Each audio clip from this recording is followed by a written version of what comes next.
నమస్తే. రోజు రోజుకు రాజకీయాలు వేడెక్కుతున్నాయి. రాష్ట్ర వ్యాప్తంగా, దేశవ్యాప్తంగా లోక్సభ ఎన్నికలకు గెలుపు గుర్రాల్ని బరిలోకి దించి అటు అధికార పార్టీ, ఇటు ప్రతిపక్ష పార్టీ నేతలు ప్రతి సవాలు విసుకున్నటువంటి సందర్భం. హరీష్ రావు గారు ఇచ్చినటువంటి సవాలు అందరికీ తెలిసిందే. దాని మీద మాట్లాడదాం. Congress party MLA NM Srinivas Reddy గారు ఉన్నారు. సవాల్ను స్వీకరిస్తారా మీ పార్టీ నాయకులు రేవంత్ రెడ్డి గారు? సవాల్ ఆల్రెడీ చేసినాం కదా. ఇప్పుడు ఆగస్టు 15 లోపల రైతు రుణమాఫీ రైతుల అకౌంట్లో డబ్బులు పడితే స్వయం ముఖ్యమంత్రి గారు చెప్పేసిండ్రు.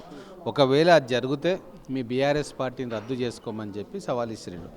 ఆ సవాల్ను స్వీకరించాలి. రద్దు చేసుకుంటామా లేదా అని చెప్పాలి. మధ్యలో పానకంలో పుడకలుగా నేను రాజీనామా చేస్తా అని చెప్పి చెల్లని రాజీనామా పత్రాన్ని తీసుకొచ్చి గన్ పార్క్ దగ్గర డ్రామా చేయడం అనేది హరీష్ రావు గారికి తగదు. ఎందుకంటే వారు 30 సంవత్సరాల నుంచి రాజకీయంలో ఉన్నారు. 5-6 సార్లు ఎమ్మెల్యే కూడా అయినరు, మంత్రిగా ఉన్నారు. ఉమ్మడి రాష్ట్రంలో ఈరోజు ఆర్థిక వ్యవస్థ కుదేలు కావడానికి ఆయన ఆర్థిక మంత్రిగా 5 ఏళ్ళు ఉండడం కారణం.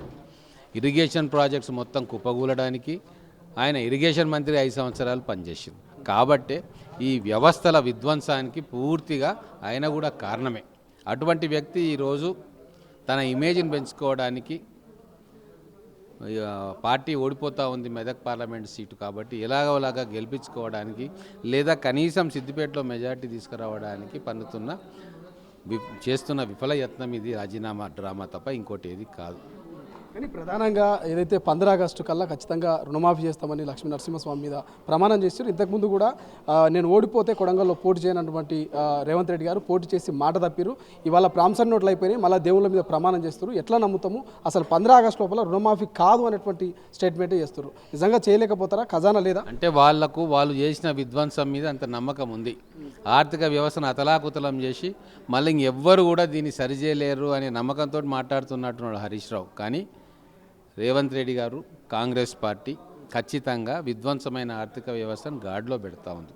మొన్ననే మా ఆర్థిక మంత్రి గారు ప్రెస్ మీట్ పెట్టి చెప్పిండ్రు, ఈ 4 నెలల్లో మేము 26,000 కోట్ల రూపాయలు అసలు ప్లస్ వడ్డీ బ్యాంకులలో కట్టినాం.